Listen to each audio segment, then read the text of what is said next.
तर नमस्कार माझ्या ITIच्या मित्रांनो, तुम्ही विचार करत असाल की माझा ITI संपला आहे तर मी आता कुठे चाललो. नेमका कालच रिझल्ट लागला होता आणि लगेच आम्हाला जॉबची ऑफर आली. तर आम्ही निघालो पुण्याला. बस भेटत नव्हती, खूप वेळ वाट बघितली. त्यानंतर अर्ध्या तासानंतर बस आली आणि मी सरळ निघालो यवतमाळकडे का चाललो तर तुम्हाला आता काही क्षणातच माहीत होऊन जाईल की मी यवतमाळला कशाला चाललो. केला कारंजाला बाय बाय कारंजावरनं निघत नाही तर लगेच पोहोचलो बोदेगावला. बोदेगावमध्ये पोहोचल्यानंतर लगेच काकांनी इतक्या फास्ट गाडी नेली की मी पोहोचलो लगेच दारव्यामध्ये. तर दारव्यामध्ये छत्रपती शिवाजी महाराजांचे दर्शन झाले. दारव्याच्या पर्शनमध्ये आलं की असं वाटत होतं की केव्हा आहे ते यवतमाळ.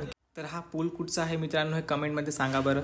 लगेच पोहोचलो आम्ही यवतमाळला. यवतमाळमध्ये हे अंडरग्राऊंड रेल्वेचं काम चालू होतं. रेल्वेचं काम तर खूप दिवसापासून चालू आहे, पण रेल्वे केव्हा बनते काय माहिती.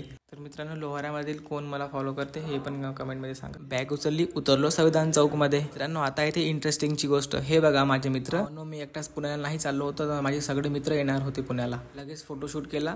फोटो काढल्याबरोबर सगळेजण चालले होते. अरे मी म्हटलं आपल्याला व्लॉग शूट करायचा, थांबा मला व्हिडिओ घेऊ द्या. सगळ्यांनी स्वतःच्या बॅग उचलल्या आणि ट्रॅव्हल्समध्ये टाकल्या. आम्ही टाइम झाला आमचा ट्रॅव्हल्सचा, तर आम्ही निघालो ट्रॅव्हल्समध्ये बसल्यानंतर मॅडमला केला बाय आणि जीवलग व्यक्ती पण आले ते आमच्या. ट्रॅव्हल्सच्या अंदरच्या व्लॉग शूट करतो म्हटलं. आपल्या फोनला चार्जिंग नव्हती. आता म्हटलं एक झोप घ्या. झोप झाली आणि उठल्यानंतर लगेच आम्ही पोहोचलो होतो पुण्याला. रात्री एका ट्रॅव्हल्समधल्या मुलाकडे पॉवर बँक होता, चार्जिंग केली आणि ब्लॉग शूट केला. आणि हा मित्रांनो, आता तुम्हाला एक प्रश्न आला असेल की आम्ही पुण्यामध्ये जॉब कुठे करणार आहोत, ते तुम्हाला नेक्स्ट ब्लॉगमध्ये सांगणार. सगळ्यांना भूक लागली होती, आम्ही केली पेट पूजा.